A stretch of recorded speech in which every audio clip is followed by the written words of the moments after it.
Well, tonight on the podcast, ladies and gentlemen, a lot of people are still talking about the recent polling of black people. And of course, CNN, the New York Times, all those different outlets have been really shocked to hear that a lot of black people are not supporting Biden. Now, last night, yes, there was an election. And just to give a recap of that before we get into what Van Jones was actually talking about here on CNN. Here in Houston, there will be a runoff in the election because in Houston, you have to get 50% of the vote, and neither candidate got that. So the top two candidates were John Whitmer and Sheila Jackson Lee. Sheila Jackson Lee, if you look up on the screen, she was not on top of Whitmer. Now they're projecting for him to literally demolish Sheila in the runoff coming December the 9th. So those of you who live in Houston, I saw what the temperature was online about Sheila, and Sheila did it to herself. I said that before, is because when you focus on your legacy. Now, listen, Sheila has done things for individual black people that love Sheila to death, but you have to do things for the community in order to solidify your legacy, because your legacy is either going to make you great or your legacy is going to bring you to shame. And that's your own fault when it comes to your legacy, right? There were some other things that happened last night during the election. So you look at Virginia, they had an election, and basically their state house and their Senate is now Democratic controlled, even though they have a Republican governor. Virginia, since 2008, has kind of been a blue state, so that's not really surprising for me to hear that out of Virginia. You look at last night, Ohio had an election, and some Republicans are very upset about the outcome because they put on the ballot about a constitutional amendment for abortion, and that passed.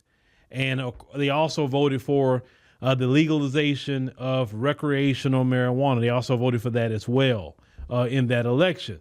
So Republicans are upset, but you have to understand whether they were Republican or Democrat, that really made a lot of these Western women upset.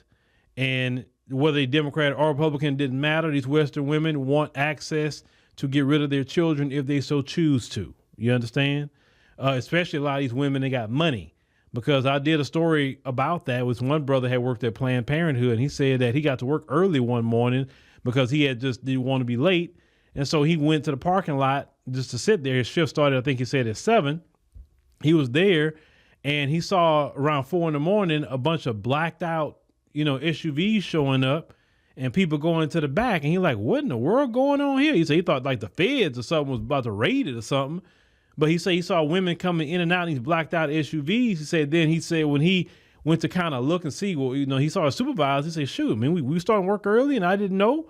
He said they hurry up and got him out of there and shushed him out of there and told him, go home, come back at your regular time. You need to be up here. So basically these women, they got money. They're going to Planned Parenthood trying to, sneak in and sneak out. So those women also want access to that. So it doesn't surprise me at all about that. I mean, when I tell people you got to read the temperature of things, even the Republicans have some things they're not reading the temperature on. And that's just one of them, just to be honest with you. Also, that in Mississippi, Governor Tate Reeves, he, won again, which I'm shocked about with black folks in Mississippi. I'm very shocked about that because much as this dude has done black people bad, and Mississippi is one of the states that have a lot of black people. Why all black people wasn't registered to vote? I don't get that. And why didn't you try to get that guy out the paint? Because if it was me and I had to vote with Tate Reeves and the Democrat guy, I think his last name was Presley, I would have voted for Presley for the simple fact that Tate Reeves has been horrible against black folk. Sorry, he has. I would not want him to stay in there, because he has hurt black people. Now when you talk about Trump, he hasn't done nothing to black folks. But that guy, Reeves, he has. So some Democrats, for the most part, had some victories, but it's mostly along the lines of what people really want. And I'm a firm believer of putting things on the ballot. Now, that doesn't have anything to do with the presidential election, but we want to just give a recap. Van Jones and CNN, are talking about the black vote. They're very surprised that black people, or especially black voters cratering. Well, let's go ahead and roll this clip because Van Jones gonna touch on some things and actually admit to a truth. Finally, let's go ahead and roll that. Around black voters, 73 to 23. Biden won by 75 last time. And one point there to go a little bit deeper.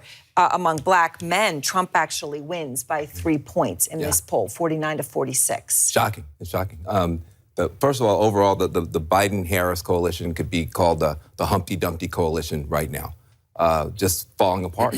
Just falling apart. The Latino vote on the ground, the youth vote on the ground, the black vote on the ground. This is not good. Now, there is a year to turn it around. The black male, that's a stunner. Black women have been in the lead, but black men haven't been that far behind. I think you've got a constituency that is losing hope and looking for change. There's a lot of the things that black men were voting for didn't happen yet. Nothing yet on voting rights, nothing yet on police reform, nothing yet on criminal justice reform. So a lot of those issues that were important for black male voters haven't been addressed yet, and the economic pain is real. The last thing I'll say is a lot of black male voters are non-college working folks. And some of the stuff that is non-college working, that's working for white working class guys, can also work for black working class guys. But you can't just expect for black men to stand in long lines or black women to stand in long lines, get nothing done on policy specifically to them, and then stay in this coalition. Now, this is the same Van Jones we have seen that was crying when Biden was elected, some years ago. Van Jones has definitely been criticized by many people, including myself, in some of the moves that he made. But when he touched on black men and he said he's shocked by this, listen, let me tell you something. I'm a black man. And some of you may be like, okay, Phil, why are you so hardcore against the Democrats? I have not always been that way about the Democrats. I haven't been a shield. I haven't been saying, I just love the Democrats so much, I bleed blue. No, but as I stated many times before, we were raised to be Democrats in the black community. That is the party that black people vote for, period. I have voted Democrat in my life, okay? But what made me so upset about the Democrat Party is this. The Biden administration was more so the stick that broke the camel's back with me, with Democrats, for sure. I've never been a person that's just so enthusiastic about them, but sure, I'm like, okay, all right. Enough's enough. We dealt with Obama for 8 years, not doing nothing for black folk, talking down on black men in particular. And then look at the Biden administration is even worse than what Obama was doing, right? So as a black man, the reason why a lot of black men don't really support the Democrats like that, or you seeing more and more of that now, more of your upward mobility black men, or even black men who are working class and trying to get to the point of upward mobility, we realize as black men, the Democrats have no plans for us. None. The Democrats has always prioritized black women and only a certain type of black women, right? They prioritize those who are working class. They prioritize those who are out here not working, just doing what they do, getting on the system. They prioritize them.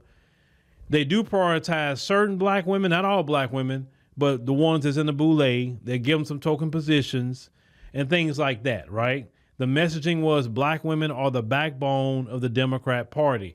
And we have heard that election cycle after election cycle after election cycle, like black men didn't vote. Black men was voting just as much as black women were voting in these elections.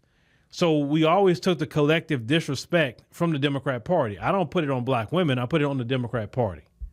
Then the Democrat Party would prop up shields to say things against black men, talk down to us, act like we're stupid, disrespect us constantly on national TV.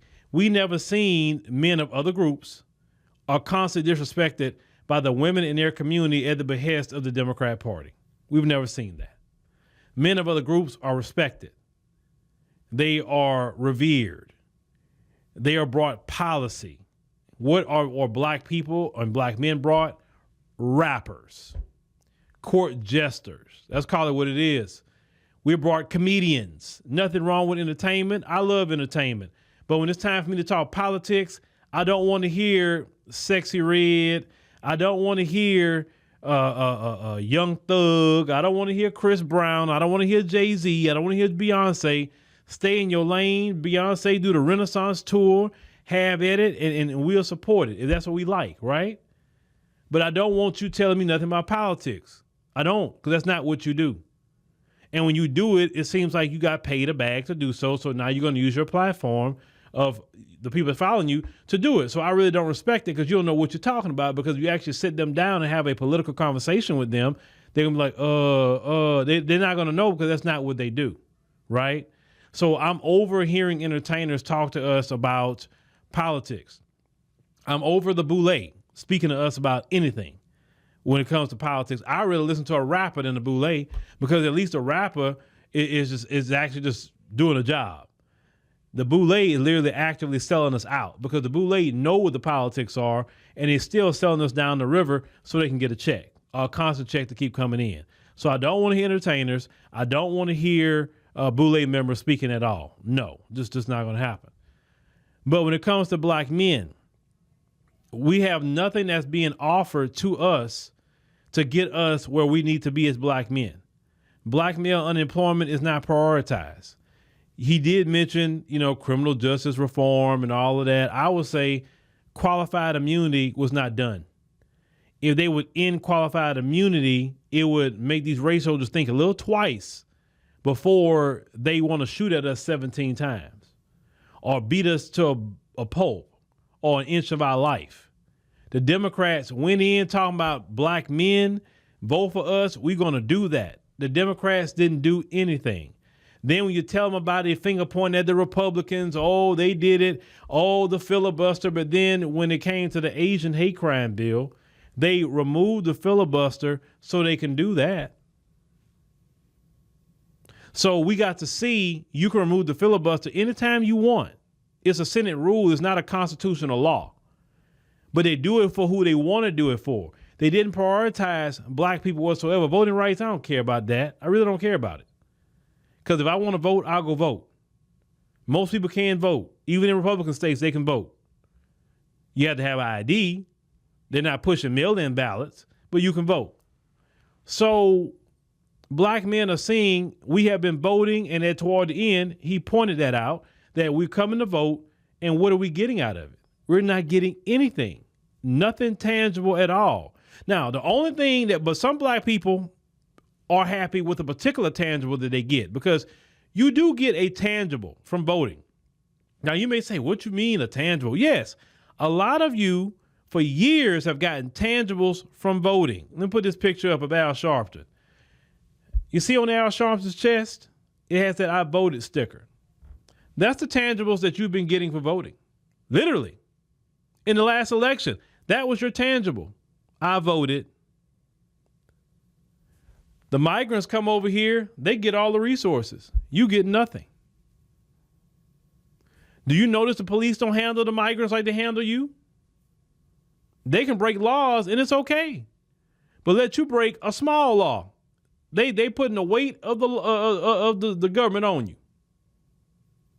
These people getting millions and millions and millions of dollars a year. They didn't vote like you, didn't stand in line like you. They didn't get an I voted sticker like you. That's the only tangible black America gets, an I voted sticker. But everybody else is getting paid off. Ukraine, billions of dollars, billions. You talk about reparations? No, your reparations is an I voted sticker. That's your reparations right there. And you can come get you another I voted sticker anytime it's time for election. We got plenty of I voted stickers with you, for you. And some of you have been okay with that I voted sticker. You say, at least I got my I voted sticker. I voted. I participated in the process, Phil. We got to participate. We got to be at the table. What table are we at where decisions are being made, because we're not being considered? But you got an I voted sticker, though. You got that. So a lot of black men are saying, you know what? This I voted sticker crap not going to cut it. That's not cutting it. I, as a man, need to provide for my family. I'm watching men of other countries come into this country that my ancestors built, get over me within 5 years with the assistance of the federal government, because they're not just coming here working so hard and oh boy, they just getting past black men. They're being assisted by the federal government, incentivized by the federal government to do what they're doing, breaking our laws. Black men aren't getting any assistance from the federal government. The only assistance you get is a jail cell. You get that. That's assistance that you'll get. You get some race soldiers shooting at you. That's the assistance that you get. You're disrespected by everybody in this country. Everybody. That's what you get. But these men of other groups, nobody call them lazy. Nobody talk about they don't want nothing out of life. They come over here literally trying to kill themselves across the southern border with their kids, and nobody talk down on them. They talk down more on black American men than they do all these other group of men that's coming in here. Then on top of that, black American men, since you're talking about us, we, and also women too, we have no protection in the United States. The Asian community come from nation states. China, Japan, Thailand, Philippines, you name it. They come from nation states. They have embassies in the United States of America representing their people. If too many things happen to them, their nation states would say, hey, U.S. government, what's going on with this attack on our people? If you will still want a good relationship with China or Taiwan or wherever, you got to make sure your police and anybody else leave our people alone. So Biden and them say, you know what? I see they being attacked. Let me go and protect them. Let's go ahead and do this hate crime bill to protect the Asian community, which I have to understand. All these other groups that come into this country, all the Hispanic groups, they're protected by nation states. Arab groups, East Indian, Africans, Caribbeans, all of them are protected by nation states. We don't have a nation state to protect us. Not a one. And nobody's lining up to say, hey, black America, come on back home and you become a nation of this state and then now you can be protected. You understand? We don't have that. So we're on our own, and this is why we treat it the way we treat it, because we have no nation state to protect us from that kind of treatment. So we always have to fight for every little thing that we get because we're not protected. You stood in line in 2020, voted, and got that I voted sticker on you. That's your tangible.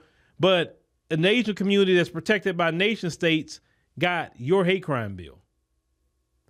You talking about reparations, which you are owed, and Zelensky and Ukraine got your reparations money.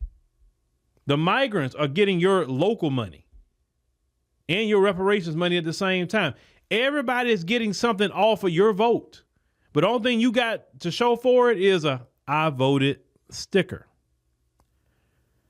So black men are saying, look, that's not working. This I voted sticker crap, that's not working. I voted and that's all I got is I can make my own I voted sticker if that's the case. Black men are saying we're not looking at color. We're not looking at party. We're looking at policy. We're looking at what policies would be beneficial for me to provide for my family. When they import all these other men in here, that is competition against a black man. So it will be a better policy for the black man that want to provide for his family to remove excess competition out of this country, that these people should be competing in their own countries. So when brothers say, yeah, I'm good with Trump saying they got to roll, you're removing access. Listen, do you remember during the Trump administration when they had that raid at that chicken plant in Mississippi and they had all the migrants working over there? Trump and ICE and them got them all out. The next day, those jobs were full of black men that wanted to work, black men that want to provide for their families. You understand? Black men who are paying taxes, black men who has a lineage in this country, who built this country, got those jobs. That was happening constantly. ICE go on a construction site, they all running and leaving, black men was going on those jobs. that they could not get before. So when you see black men supporting those actions, it's because we actually want to provide for our families as black men. We don't want to be dusty in those freaking scrubs and being looked down upon by the women in our community or by the children of our community. We don't want to be looked down upon as a collective group of men. We want to provide. We are men. We feel less than a man if we can't provide, because most of us are real men. Of course, you got your lazy and dusties. Of course you do. But the majority of black men are good men, and we want the best for our families. We feel great when we can take our families on vacation. We feel great when we can provide a home for our family, cars for our families, right? Putting our kids in extracurricular activities and anything that our family wants to do. We feel great. We feel great buying our wives, letting our wives have shopping sprees and getting our nails done, our hair done, and whatever car our wife wants. If she wants a Benz, hell, we can go buy it because, hey, that's my wife right there. That's my baby. I want to take care of her, right? I want her to be happy. That's what she wants. We feel good as men to do things like that, but how can we do that if we cannot provide for our women, provide for our families? Because the Democrat Party is incentivizing men of other countries that's backed by nation states to come in here and undermine the black man in the area of jobs, in the area of that's why I say the only thing that we can do as black men is that we got to focus on entrepreneurship, because with entrepreneurship, nobody can take our job because we create our own job. But realistically, not everybody's going to be an entrepreneur. That's just realistic. I understand that. So there's still going to be brothers getting jobs, right? I always say the brothers get jobs and get skills that they can't come across the board and just do. You don't have to get a college degree, get a skilled trade. I told brothers, even right out of prison, go get you a CDL, drive trucks. That's a 6-figure salary right there. You can get that right out of prison. They let people who got a felonies drive trucks, if that's what you have. But a lot of black men are saying, hey, Trump's sounding pretty good because Trump is about business. Trump want to get him out of here. Trump is not, if you look at the way he talk, Trump is not trying to tiptoe. He tell these people how he feel, and it don't matter how. A lot of men like that. You know what I'm saying? Biden up here doing the most. Black men is going to continue to look that way because black men want to provide. Black men is not on this, there's this being sassy and being soft and not being men. That's not the majority of black men. That's black men who were raised with single mothers. And because they saw their single mother, they mimic their single mother. Okay. And I don't care if you get mad when I mention single mothers, because that is a reality. Boys that's raised with a single mother, a lot of times take on the characteristics and mimic his mother. This is why we have a lot of boys that become men who have entered into the LGBT community, is because they weren't raised with a father. But when a man can't provide, how can he create a family? It's in us to want to have a family, but we got to provide at the same time.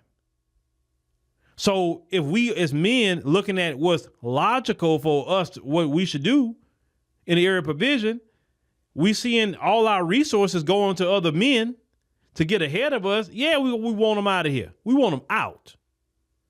So what party is going to push getting this extra competition out of here?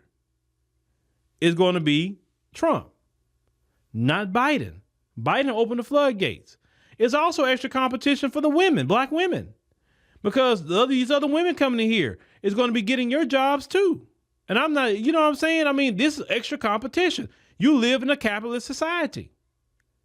We can't take on everybody from everybody's country. Everybody need to figure that thing out.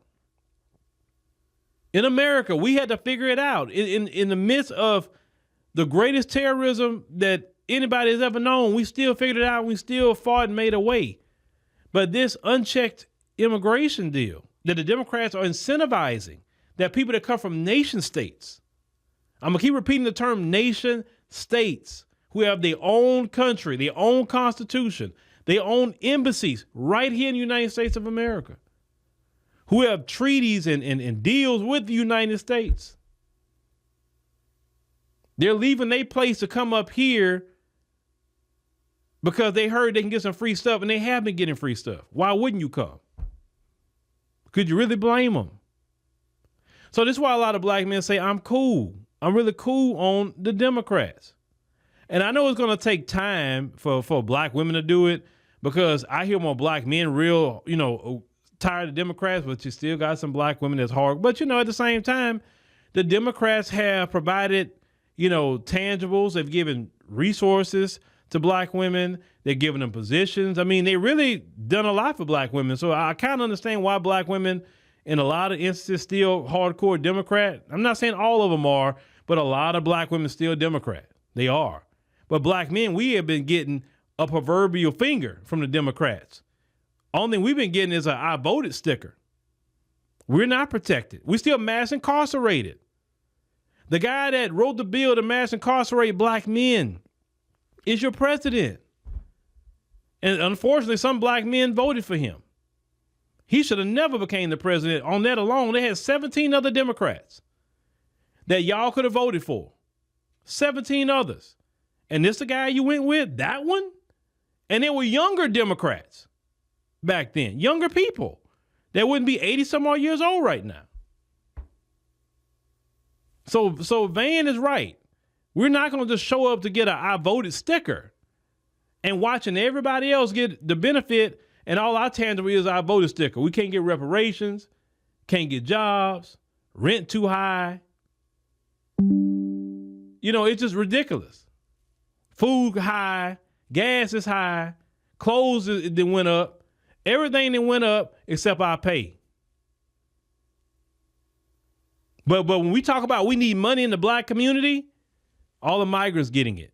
Brandon Johnson of Chicago went to ask Biden for $5 billion for the migrants, not for the residents of Chicago, not for the black community, not for black men. They're talking about a crime problem. Crime is economics. If you would invest that $5 billion into getting those young men good paying jobs and getting them off the streets, you would end crime tomorrow. I'm a firm believer. An idle mind is a devil's playground. The reason why you got so many young men committing crimes is because they're not working. Put them on some 10 to 12 hour jobs, getting paid some good money. They'll be too tired to go out there and commit a crime. Like, man, I'm going home. I'm tired. I had a full 10, 12 hour day. I'm good. I'm not going out there with y'all. Man, my day off, I'll go party or something. Man, I'm good. I worked 12-hour shifts for 22 years. And I'm telling you, when I got off that shift, I wanted a shower. I wanted a good meal, spend time with my family, and go myself to bed because I had to get up in the morning about 3 a.m. so I can be to work for 5. Because I was working 5 a.m. to 5 p.m. That's what these young men need. And they need good paying jobs. It's just that simple. And the Democrats not focused on that. But you have a job fair for migrants. You have a job fair for them, but not for those young brothers that's out here who's committing crime. Not all these brothers out here want to commit crimes either. Not all of them do. I promise you, you can take a Pookie and Ray Ray right now and say, hey, I got a job for you making $80,000, $100,000 a year. Do you want it? It's legal money. You're going to make some good money for a year, but you can't commit no crime working here. But you want it? Most of those dudes say, hell yeah, I want that $80,000 to $100,000 a year. Yeah, I'm not making that on the streets. Yeah, I'll take that legal money. Shoot, I ain't got to worry about people robbing me and worrying about people getting me from a beef and I'm on their turf. Man, I'm good. Yeah. Where's that? Most of those men would take those jobs. Not every dude out there on the street want to do that mess all the time. But y'all put those young men in a system where if they get in trouble, they can't get a job. What do you think they gonna do? Commit crime. It's not that hard to fix the issues in America. Y'all just don't want to, because fixing the crime issue cut into people's jobs. If you get rid of crime, the prisons go empty. Same thing when you talk about the food in this country. If you regulate the food where the food is healthy, you're gonna put the fast food out of business. You're gonna put a lot of hospitals out of business because people gonna be healthy. If I had to be a president, that's what I would do. I would seek to end the fast food industry because it's horrible. It is utterly horrible. I'll regulate the hell out of them. Hey, you can't use no vegetable oil, no seed oil. You can't use it. You have to use avocado oil or things like that, right? Because avocado oil is high heat. So you got to use that if you're going to do anything. Oh, I'll regulate the mess out of them. So even if you ate fast food, it'd still be healthy for you if I had to do it. But black men are just seeing the light, and that's fine. When black men just keep going toward what they need to do, focus on what's the real deal for black men, because black men want to be about their paper and get the respect of our women and our children. So we got to make this move as a collective of black men. It's not about Democrat or Republican. They don't care about no color. We don't care about color. We care about policy. That's it. Because originally we thought, well, they black like us, they would understand us, so yeah, let's support them. But what we have realized that was wrong. Black like us still screwed us like the so-called racist white man, right? They have sold out, and that's fine. We get it now. So we're looking at policies. We're reading their websites. We're seeing what their track records are. We're doing our due diligence. That's what we're doing. So were you shocked? It's nothing. CNN, MSNBC, all you liberal media outlets is nothing to be shocked about. That's what it is. But once again, you don't invite real black men to tell you. Van Jones don't understand that. He don't understand that. But y'all will find out. Y'all will find out. It's going to slowly but surely, the Democrats have been cratering everything. Once again, black men want to provide. Black men want to be the leaders of their community. And we're doing that by making a hard pivot away from the Democrats, because we know the Democrats have invested in sabotaging the black man. And once we have understood the sabotage, now we're making moves politically so we can get rid of the sabotage that happens to us by the Democrats.